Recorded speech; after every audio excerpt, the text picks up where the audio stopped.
Welcome to the Hoops&Huddle podcast. I am Maliika Walker, and today I am joined by Jasmine Harper, and I'm going to let her introduce herself.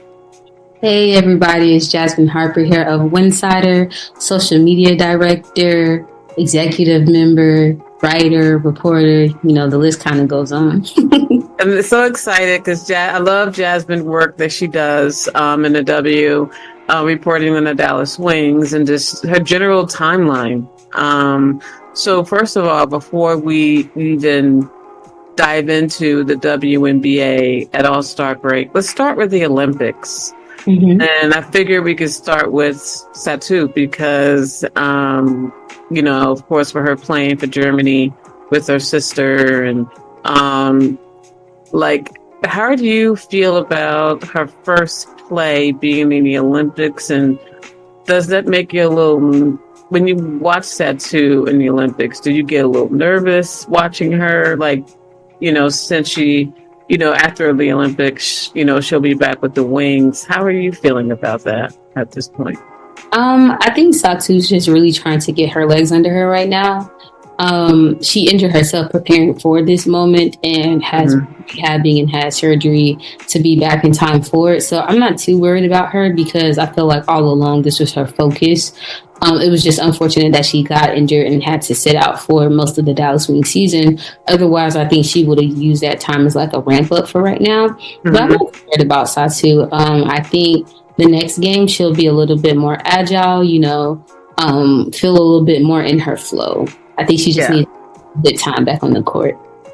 I agree. My only thing was because I'm a Liberty fan, and we have Nayara Savali, and she's been injured for a good portion of her time on a Liberty roster. Like, we see there's fire there that she can really, when she comes to the game, she just, she's developed to be just a crucial part of our team. And so when we saw her play and her get injured, it was like a sigh, and just praying that she gets better, and for her sake, because injury after injury has to be taxing on her mental. And I feel like with her and with Satu and her sister, they're both, here and there with the injury bug.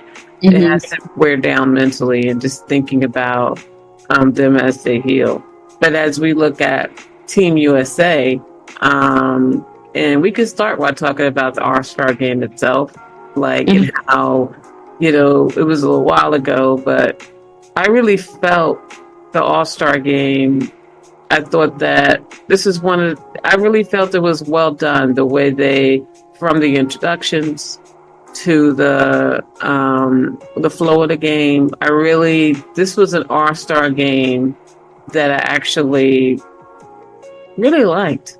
And I liked the flow. I did like it being competitive. I know, we can't get used to that, but it was good to see the players playing some defense, a competitive game from beginning to end. I love that. So I wanted to get your thoughts on the game. Yeah, I think the All-Star game was pretty interesting. Seeing especially the skills competition and the 3-point contest. The All-Star game, I think everybody just really wanted to have fun this year. It was competitive, of course, with the All-Star game, down to the wire and stuff. But overall, I really do think everybody just kind of wanted to be together to just enjoy the moment, because women's basketball and the WNBA at large really deserves to be able to bask in the moment of all the viewership, all the investment, all the deals that they have going on right now. So I really just enjoy seeing players kind of hang out with each other, see how they interact off the court. Yeah. Who hangs out over here a little bit by themselves. And it was just pretty nice to just see everybody in their element. Yeah, it was really cool. And one of my favorite player, and a lot of people's favorite player in the W, is Asia. And I just love her personality and just how warm she is and how fun she is. You saw some of her personality on the red carpet. And when you look at All-Star Friday night, that was fun. And just loved her vibe all weekend. But I thought it was funny when they did the whole red carpet, and when Caitlyn walked in, because her personality looks like she's an introvert, and she was trying to like, I don't know how she's gonna get that off, like get past the cameras. And I was like, poor thing, she does not want to stop and deal with all of that. But I love that. I love that. Like it was like, wait a minute. But I also like that you see her personality, like seeing her blossom in front of us is going to be fun. Like dealing with it has to feel like a lot on her as a rookie. Like she dealt with that in college, but that's a college setting. Now as a professional, with all the tunnel fits and then all the pressure of all the fans watching her. So seeing her like during like the red carpet and even in a game, it was nice seeing her interact with, the players, and just seeing her come out a little bit more out of the shell as, like as the game continued and all of that. I felt like that was good also. And Angel Reese is just she's an extrovert. So, like, she naturally just fits in with everybody. Yeah. She's one of those people. I love that. Like the All-Star Weekend, I felt like was a huge success for the W. And in terms of viewership, in terms of how, like the weekend in general, well, as a viewer, because I wasn't there. But as a viewer, I absolutely loved everything about All-Star. I just wish with the All-Star Saturday night, they, the 3-point contest, I wish we had more traditional shooters. And I knew Sabrina was leaning towards not doing it. Her three has been going down as much this season. And she wanted to focus on the Olympics. Yeah, if I'm Sabrina, if I'm Sabrina, I'm not, unless somebody pulls me out of, somebody tries to pull my record, somebody's like calling me out about it, I'm not showing up. You literally, I think, have to hit every shot in order to beat her record anyway. So that's kind of like, why would you ask LeBron to come defend like something? Or why would you ask Steph Curry to come defend something? It doesn't even make any sense. But would I like to see her there? Of course, but she has like a whole career to like do it. I do think it was nice to see people like the big girls like Stephanie Dolson and John try and get. It was interesting to see, I believe it was Sophie and Marina. They kind of struggled, which I thought was pretty interesting because their whole game is kind of like spot up shooting. Some people have to be in emotion rather than just picking off a rack. So I do understand like the difference is there. But overall, I definitely would have liked to see some other people there too.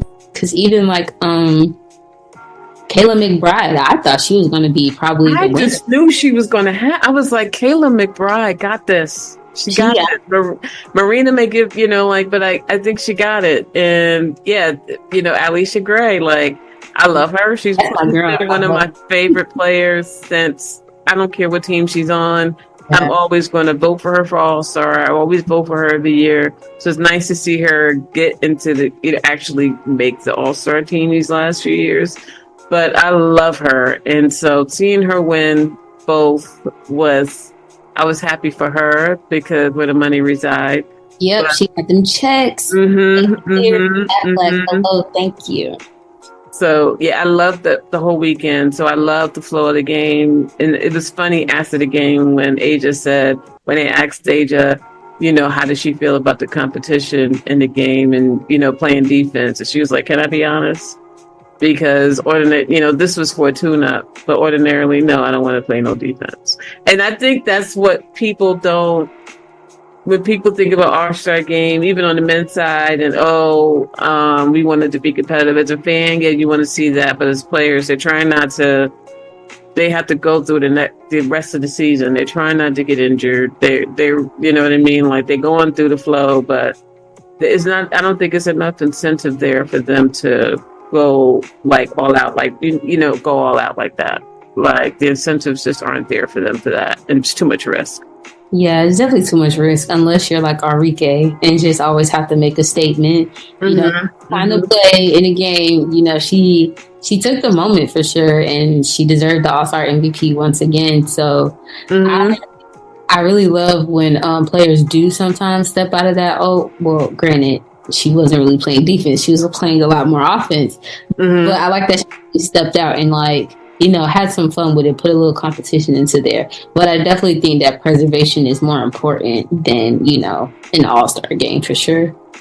Absolutely. And then we can pretty much go to the Olympics. Like, we know the for the All-Star game, just like last time, Team WNBA won that game, and it's looked as that's going to be the stiffest competition, like, Team USA is going to face in the Olympics.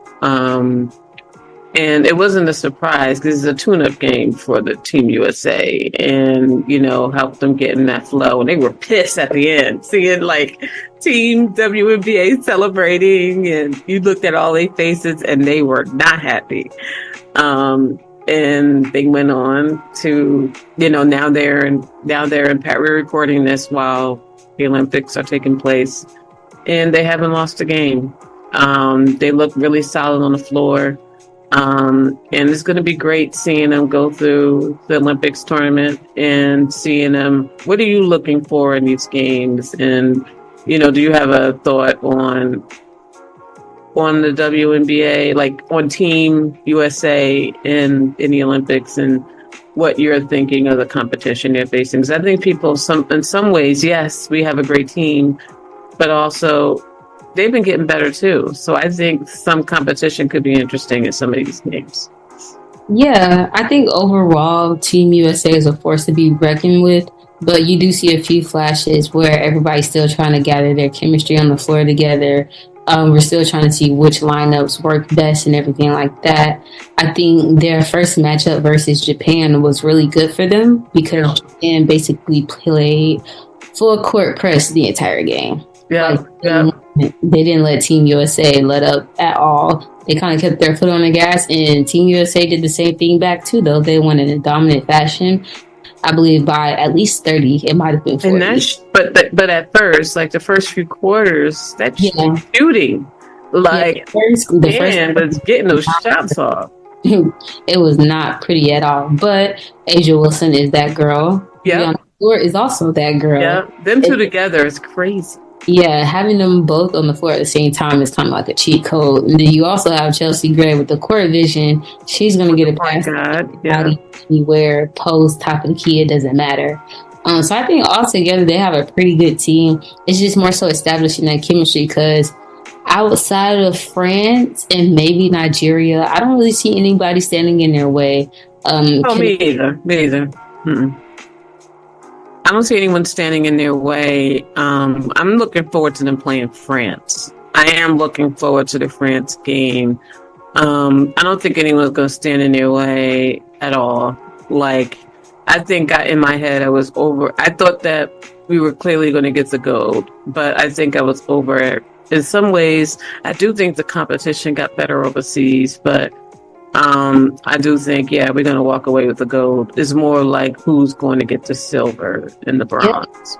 Yep. So, great for team. I was happy for Nigeria, for them to get that historic win over Australia. Mm-hmm. Really happy for them, and seeing them being so happy and celebrating was just, it warmed my heart, for them to get that win. Yeah, they're making us all have to pay attention to them because Australia is always renowned for their players and like Lauren Jackson and like all these. Mm-hmm. I do think that Australia missed Beth Allen a lot that game. I think she's probably a key piece of their puzzle, and when she went down, I think it might have took some of the air out of the room too. But Nigeria just let us know, like, hey, don't count us out on anything. Kind of like with France, like Canada has a bunch of WNBA players on their roster, but they got shut down by France. I think they only had 2 points in the second quarter. Like, that's insane. Mm-hmm. So I think France will probably like get silver, but for right now, it's Team USA and then everybody else. Yeah, pretty much. And I'm we'll see what ends up happening at the end. Anything you want to say on the men's side? Have you saw any of the men's games at all? Yeah, I watched them, but it's like I'm not a fan of some of the men on the team. Right. I get that. Yeah, I don't like Joel. So, seeing him not play today was so beautiful. I just the best basketball I've ever watched on the court. But I'm happy. I've been watching the international games. I've been watching because I have Peacock, so I've been watching the World Feed games. Like I love watching France. And there's some teams like I love watching Germany. Like there's some I was like, I'm gonna watch some more international play because I do like the flow of the game. Yeah, the international games have been really good. I think I tuned into a few of the Canada games and Greece. I think it was Greece. I've been watching. I watched a little Greece. Sounds like Giannis, man. Like he, like I think he has some key people on this team, but he can use another. He can use just a little bit more help there. Mm-hmm. Yeah, and it's funny on the women's side. I've been watching Arella Garantes because I love, Rutgers alum. I'm a Rutgers alum, and I know she plays overseas, so she's doing fine.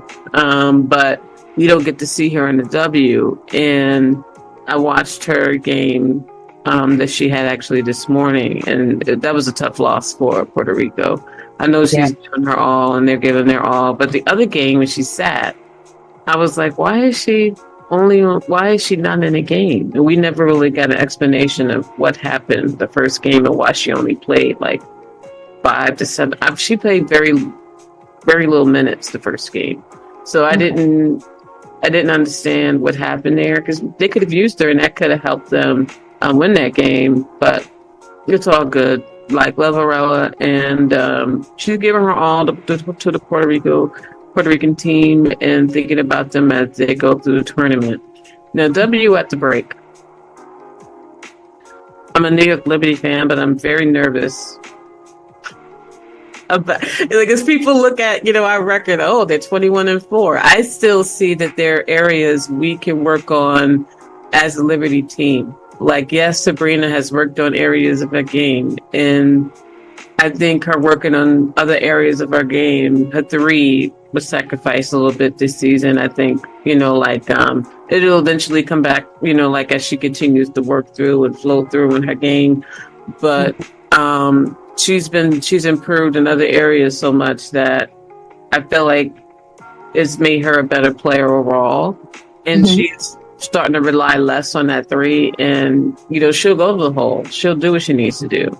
But the holes I see with the Liberty are still like a lovely only Fivich. I didn't know what to make of her because I don't watch a lot of international ball, and I'm going to start.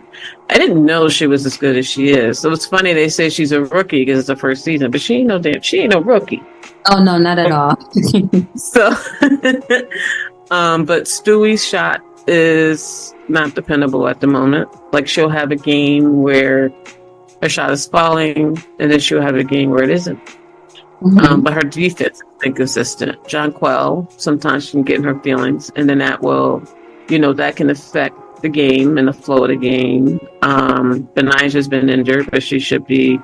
Hopefully, she's on the mend when we get back to play. But I want to see how we do in the playoffs, and if we are competitive and we're able to eke out the finals, make it to the finals, and eke out the finals. Because I think it's going to be stiff competition. What are your thoughts on the season in general? Do you think you guys have a chance for Paige? And what are your thoughts on the Dallas Wings and any other team in the league?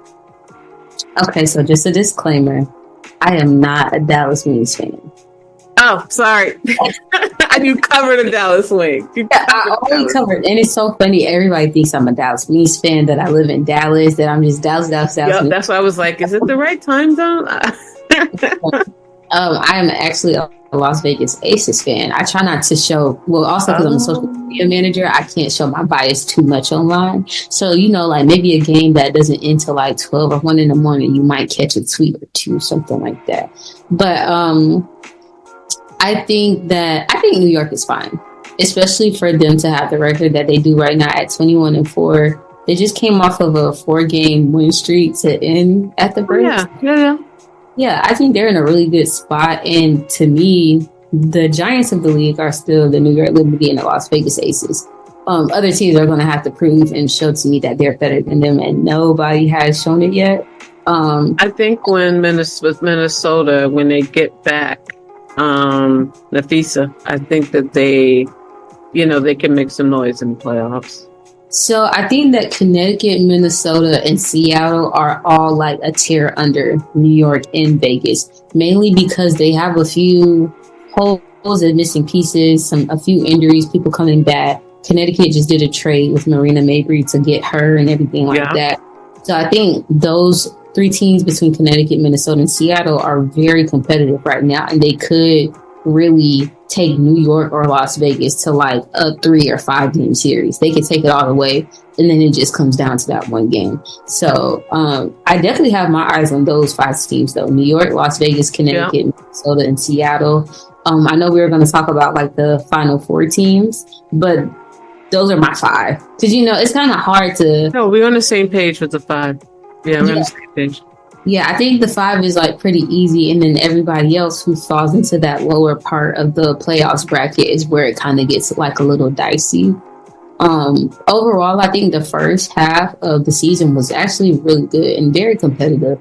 The and the Fever are a team that I saw stay in games, even though the game was out of reach for them, like towards the end.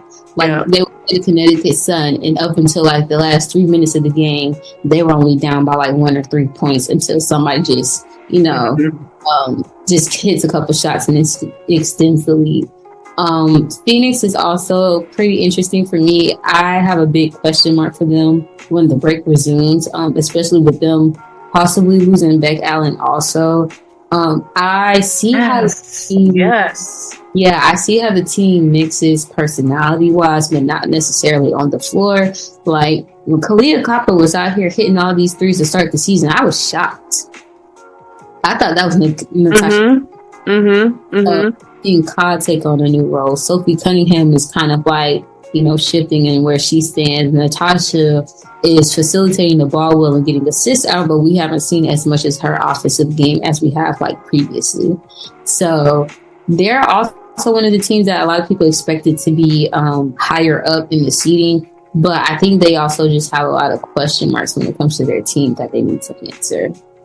I think one of the things with Phoenix is because they're a team but I saw it with the Liberty last year. We were kind of put together as, quote unquote super team. Yeah. And we had to work on, which they keep mentioning every game, the relationship of the players and how we worked on our relationship. I think it's normal because we were all new. I mean, they were the stars were new to each other, and they had to develop that chemistry. I think they worked on it, and I think that helped. And I think when I look at the Phoenix Mercury, with Ka being, pretty much the leader of Chicago, and then going there and fitting in with Diana Taurasi and Griner and, Cunningham. And I think it's interesting, but I can see next season being a better season for them in terms of them working and melding and rising up more in the rankings. But I'm curious to see them how they do down the stretch when we get back in season. But I'm so tired of them talking about the Liberties working on their chemistry every game. We get it. What's funny? Well, it's actually not funny. That's the point. I could like my friends, I could like to hang around my friends. But when we're butting heads, when we can't get it together, when we can't get on the same page, nothing is funny. I don't want to get along. I don't want to talk. But I think what people forget is that when it comes to putting a team together with a bunch of really talented players, like it takes time, and it's not always fun during that time. Like, for example, the Las Vegas Aces drafted Jackie, Kelsey, and Asia. So they were able to kind of organically build that relationship throughout time. But New York, like you said, is really just did it during an off season, and training camp isn't that long before the season begins. So I think New York is having a lot of fun right now, which is why they're 21-4. I think they really like each other right now. Like, they are having a ball, they are hooping, and they're really setting a standard for everybody else to catch up to, because we all thought at first Connecticut was going to go undefeated. We thought Minnesota was about to be number one. We thought Seattle with Nneka, Jewel, and Skylar were about to be, like a top 3 team. And right now it's New York. Yeah, Connecticut was surprising because I still love DeJohn. I still love Carrington. I still love watching her play. A force on both ends of the court. I love their team, actually. I love their team makeup. And I'm a big Alyssa Thomas fan. And I do like watching them play. And sometimes with New York fans, they're not exactly fans of Connecticut. But, they grew in me a little bit. So I was surprised they went through that spell. But with them getting Marina, and I think they'll be fun, and, it'll be fun to watch them in the playoffs. But I want to see Carrington and Marina on the court. I need to work on their chemistry. I need somebody with the camera in the locker room on day one. We need a Hard Knocks of the Connecticut Sun second half of the season. Like, I would pay money to watch Dejanay and Marina trying to get over whatever it is. But it also could just be basketball spice. Like, sometimes in sports you do, Patrick Lee and Russell Westbrook literally hate each other for the majority of their careers, and then ultimately had to play together, I think, in Los Angeles on the Lakers. So it kind of comes with the territory, but I do want to be a fly in the locker room when that happens. I will say one team that surprised me that's in the bottom 4 right now is the Atlanta Dream. Jordan Canada being out, Ryan Howard being out as long as she was.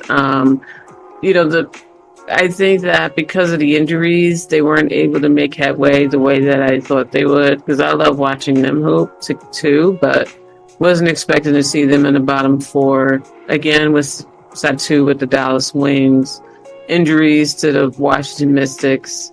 Los Angeles Sparks are where I thought they would, because I think they have their cornerstone too, with the draft they just got, but they need to build experience, work together, and they're in the midst of figuring some things out. But them losing Cam Brink, going to have Cam Brink coming back next year, and that's going to be a real rookie season. But I'm not surprised by the Sparks. When you look at the bottom 4, and we think about the draft, when I think about Paige and Kiki Iriefin, I don't think I said her name right, but I love her, and I never know how to say her last name. Please don't charge it to me. I used to worry about Paige going to Indiana only because I just think that they have a team that they're really building around already. I feel like, I just see where would Paige. I do see Paige as like a cornerstone, with another franchise. They already have their players they're building around with Caitlin and Aaliyah. So I felt like I want her somewhere where she can also build. Like, my dream is to have her go to Washington because Aaliyah Edwards is there. My dream is, but I'm fine with her going to, Sparks, Wings. But Indiana, I feel like they have Caitlin, they have Aaliyah. Like, where's Paige fit? So I was curious your thoughts there, and then we can talk about the rookies from this season. So I'm not surprised that Atlanta is where they are. At the beginning of the season, I had them ending at 10th, mainly because, I don't know if everybody knows, but most people know that they don't have an offense. And it's been said throughout the team that they don't have an offense. So you've also been able to notice the disconnect between Tanisha Wright and her locker room. Yes. And so you mix all of that together and you end up in 9th and 10th. Yeah, that's the recipe that you're going to get. That's definitely the outcome that you're going to get. And then also, kind of like how the Dallas Wings are with Arike Ogunbowale, Ryan Howard and the Atlanta Dream need to figure something out. when it comes to making her the centerpiece, because Arike has Satu to kind of fall back on, and I think Ryan has Alicia Gray to also fall back on. But you're also putting Alicia in the same position in Atlanta that she was in Dallas. You're not really giving her any room to work with. Like, the team should honestly be built around Alicia and Brian right now. If you want to try to like a big three, then either Cheyenne Parker or Tina Charles.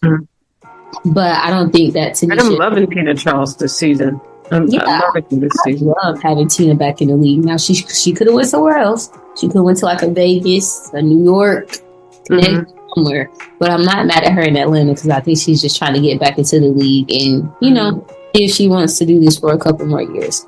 But I think Atlanta being at 9 is pretty much where they're going to be for a while until they decide to make some hard decisions. It's going to be an interesting off season for them. I think this after this season's over.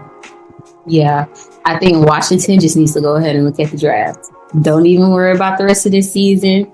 Put out there who you can, and then let's just go ahead and focus on the future. Because I also don't think that Eric T-Ball, which is Little T, you know, everybody called Mike T-Ball Big T. I don't think Little T has galvanized this team like he should have also. You know, nepotism is a thing. It happens. It is. But I think they should make a switch up to... I really think that a coaching change could possibly help them there next season. I do too, because even kind of like with the Dallas Wings, where you have some injuries, it shouldn't bring you down this far. I do think that Shakira Austin and Brittany Sykes play a very big part in Washington's offense. Yeah. So we need to bring in some strength and conditioning coaches. We need to get some physical therapists. Like, we need to figure out what's going on. Why aren't our players staying healthy? And then a system around them that benefits like their playing style and stuff too. Because sometimes that's why players get hurt, because they're trying to do more, or, you know, they're exerting their energy in a position or in a role that they're not used to playing. So we have to figure out a way for them to be like in a better system. I think at the beginning of the season, I had LA at 7th or 8th, but that's really because I thought that when Azare came back, Cam Brick was going to be healthy, and I thought the guard play would be a little bit better in LA than it is right now. But I think that's their biggest downfall at this point is the guard play. Cameron Brink, De'Erica Hamby, Rikia Jackson, Azare Stevens, Lee Rue, they've all done very well in the front court for the Sparks lately. And I really think that the reason that they have won as many games as they have is because of them. But their backcourt isn't getting enough support for them to be able to, you know, get higher in seeding or win more games than they have already. So I think the LA Sparks are going to have some decisions to make for the next coming years. Like, if you want to stay young, if you want to lean into your vets, what's the right mix of veteran and young talent? I think they have a lot of decisions to make too.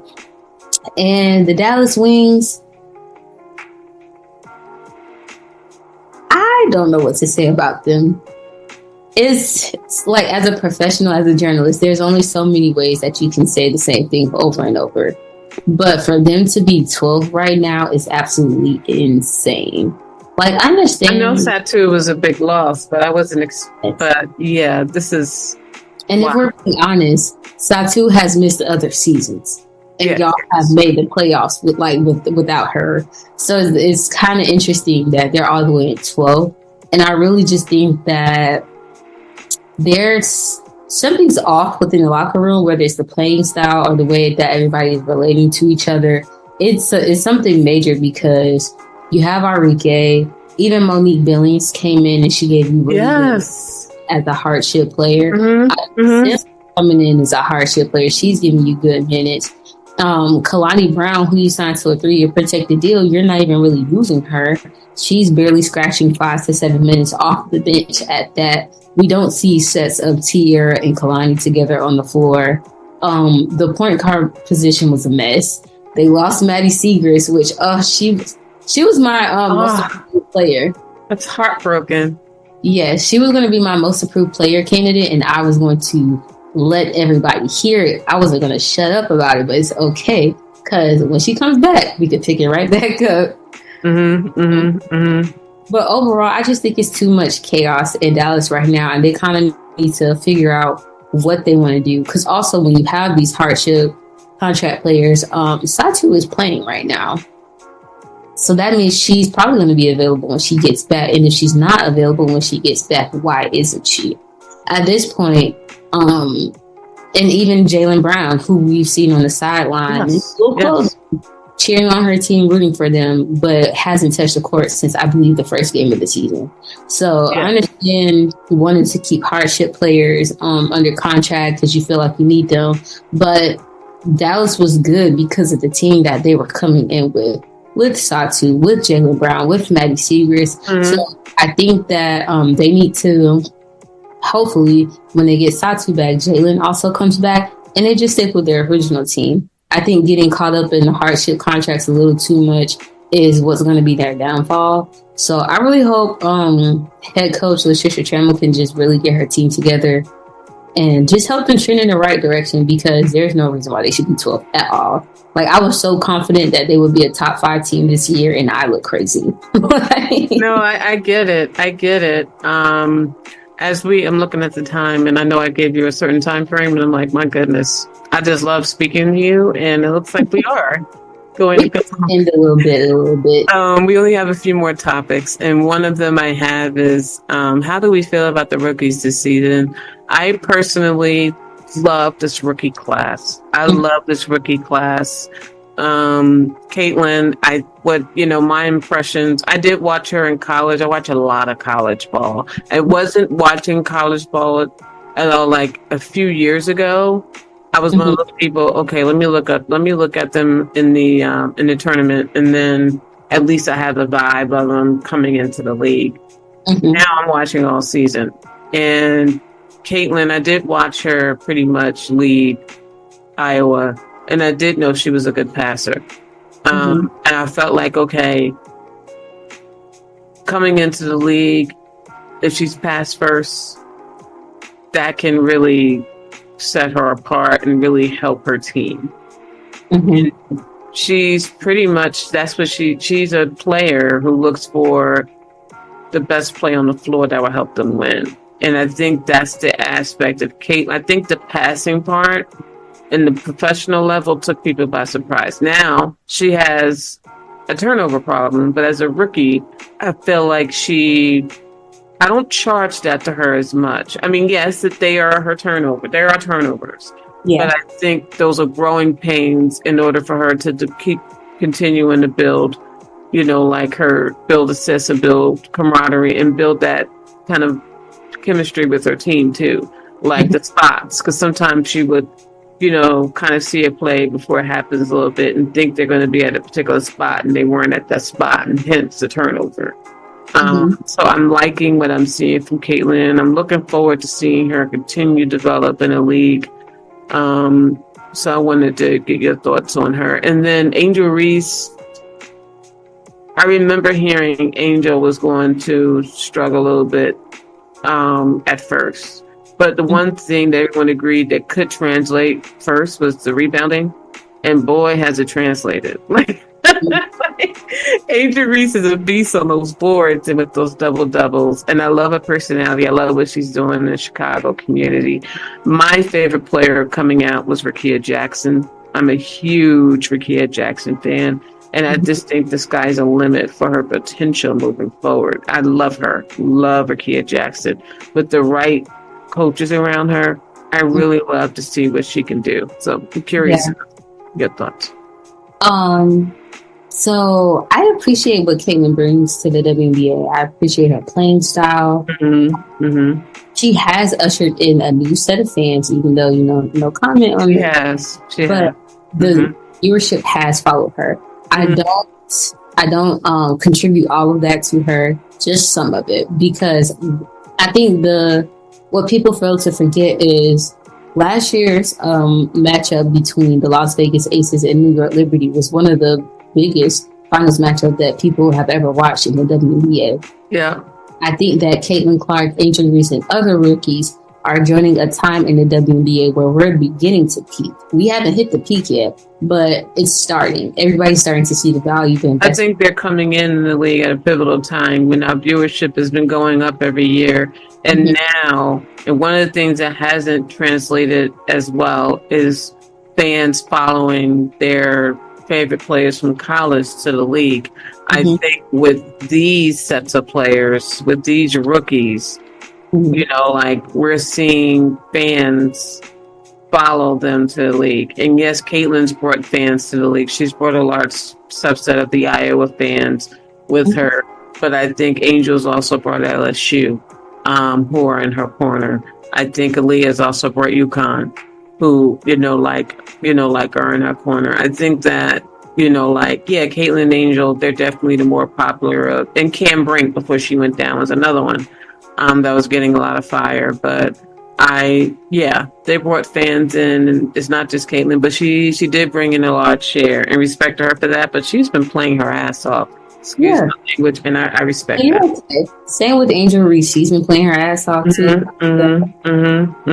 That consecutive double record, that was like shocking to me, which I didn't expect her. Yes. I didn't really have any expectations for the rookies coming in. I'm not one of those people like, oh, you have to be an MVP and first team. And like, that's not me. I just want to gauge where you are in your first year, because that's your career anyway. So I think that with Angel, I think she came in authentically herself. I think at one point she was talking to the media a little bit too much. She wanted people to understand her, and then she kind of got bit by it. And so it's like, now I feel like she is understanding the balance between media, basketball, life outside of basketball, having a life, having other deals and endorsements, and being able to be in the mix with different type of people. She's in Paris. She's not even playing. She's over there hanging out with everybody, eating French food, and she's just having fun. And on top of Caitlin Clark and Angel Reese, there are other rookies who's standing out too. Yep. Yeah, Jackson, Kate Martin with the Aces, love her. Yes, Kate Martin has been a surprise. I watched her at Iowa. I knew what kind of player she was. I knew she could contribute. But I feel like with the Aces, I just don't know how often they're going to play their rookies sometimes. So it was surprising to see her get so much playing time. But she fits so well. She fits in so perfectly. And Asia adopted her. So that's great. Yes, I love the way they corral around her and just make her feel like her. Alyssa Pilley, Cameron Breen, Camila Cardoso, they're all putting a really good. And Aaliyah Edwards, even though Washington isn't having the greatest year, they're really missing one of my favorites, Brittany Sykes, and Shakira Austin. I was going to go down to DC and actually spend a weekend and go see a few games and do their whole brunch offer. I have some friends down there, and I was going to do that whole thing. But with them being out, I was like, I'm next year. I'm not doing that with them not being there when they're my favorite players. Right. But I love Aaliyah stepping up, and really she's learning on the floor too. She's building and learning with every game. So I think her effort and what she's been doing has been not been getting as much burn, but Aaliyah doesn't even look like a rookie most times. She's hooping. So, shameless plug. Ella Morrissey of Winsidr, she's part of our social media team, but she also writes for the local W. She just dropped an article today titled Rookie Watch List Under the Radar Rookies. And Aaliyah is featured. Go check it out at winsidr.com. That's W. I'll have the link. I will put the link when I post this episode. I will post the link accompanying that, and then your latest article as well when I post this. So I will share it. Yeah, it's a really good article because most people focus on Caitlin Clark and Angel Reese as the Rookie of the Race and Rookie of the Year race, and that's cool because arguably they probably are, and you might even throw Leonie Fibich in there too now. But there are also other rookies that everybody has to pay attention to, and I'm really shout out to Ella for putting this article out. And my rookie, we don't get to see as much because I don't consider, even though Leonie Fibich is technically a rookie, but Marquisha Davis, Mini Ka, Mini Kalia Copper. She loves her and finally got to meet her this season. She hasn't, she plays for us, and we have so many great, really, really, really good, a really good team with experience. So she's not getting that burn. It's almost like, she's not getting the burn, and then but I think she can be good like in future years. Yeah, I love I love the rookie class. I love what they brought, and I'm really excited for the next few classes that are coming out. Paige and Kiki and a few others next year. A bunch of others. I think next year's class is going to be stacked, and eventually Juju. People think that she could be the first player that comes out before that she's going to challenge the rule about her not being able to come out until she's a senior or 22. They think she's going to challenge it, but we'll see. Got a challenge, unless the NBA. See, now that's the NBA thing at this point, because the WNBA is subsidized under them, so any type of decision that they make has to go through them first. And unfortunately, I don't know if they would change it. It would make sense, like we're adding more games, we're adding more teams, so the spots are there. So it has potential if the league decides it. But unfortunately, I don't know if she could challenge it. I know, that's what I keep telling people. I was like, I don't know about that. I'm looking at the time. If anybody could have challenged it, it probably would have been Caitlin. It would have been Caitlin, but I think people are just wants to see Juju in the league. And they really want to see Juju in the league, but I think they're going to have to wait. We'll get her. They're going to maximize her in college. And she'll be there 3 more seasons. That's what I honestly think. If she does get out earlier, great. She might be, since the broadcast rights deal begins in 2026, 9 times out of 10, the salary cap and everything is going to go up. She might be like the first highest paid rookie that we ever see. If she continues, if they don't change the rules, she comes out in 4 years, everything's fine. Like, she'll probably be I think so. The new media deal, I figure we can end on that. First of all, thanks for being here. The flow of the conversation, I just love talking to you, and I love your work that you do and everything. So I'm sorry, it's my partner dying in the background. I don't even hear anything. Sorry. No, it's fine. I don't hear any. I mean, I hear, like with my headphones, I just hear my background, like my family's in another room, all kinds of noise. So, I just hear them in my head, in my hair, in my headphones. With the new media deal, first of all, I'm excited for the new media deal. $2 billion. Like, I'm excited about it. I just want to read it because I want to understand, because I read something that said the WNBA can negotiate in a few years if the deal outruns, if the deal is lopsided and, a bit, they can go to the table and renegotiate. But is that true? I forgot where I read that, because I haven't read that anywhere else. Only read it once. Check real quick just to make sure. I didn't see that, but I'm pretty sure it's an NBA clause, because the WNBA deal was also negotiated. I can't stand that deal was together. I thought Kathy knew to make sure you do that deal yourself. I think until they unsubsidize from the league, everything's just going to be under one umbrella. And it's like, I get it. I wholeheartedly understand it, because in a way it probably does protect the WNBA, especially because I'm viewing this deal as like a base price. I feel like from here on out, we should never get paid lower than $200 million. And from here, we should really just see it elevate. I think this specific deal is just going to be the changing of the tide for the WNBA. Yeah.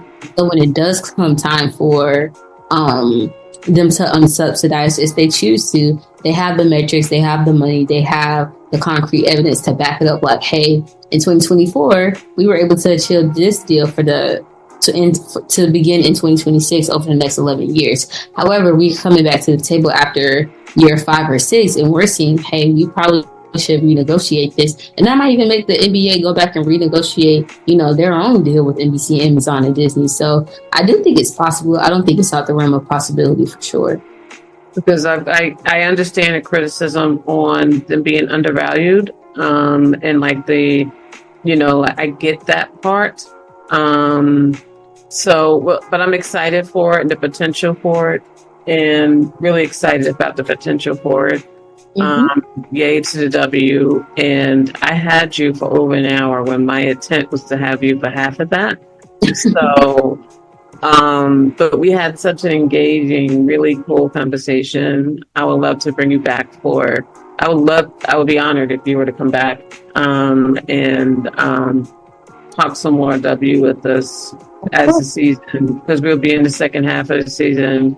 Talk about who would you pick for season awards. If you are a journalist, who would you select? And just have another general conversation about a great season, later. I would definitely love to, as your time allows. So I appreciate this time, because I'm loving this season. And yeah, check out Jasmine Harper on Twitter. What's your handle? Tell the people your handle. My handle is HarperXXWrites, WRITES. And you will have a link to that. And wherever you're listening to the show, you will have a link to her Twitter profile. Definitely check her out. And we are out. Thanks for listening to Hoops and Huddle. We are out of here.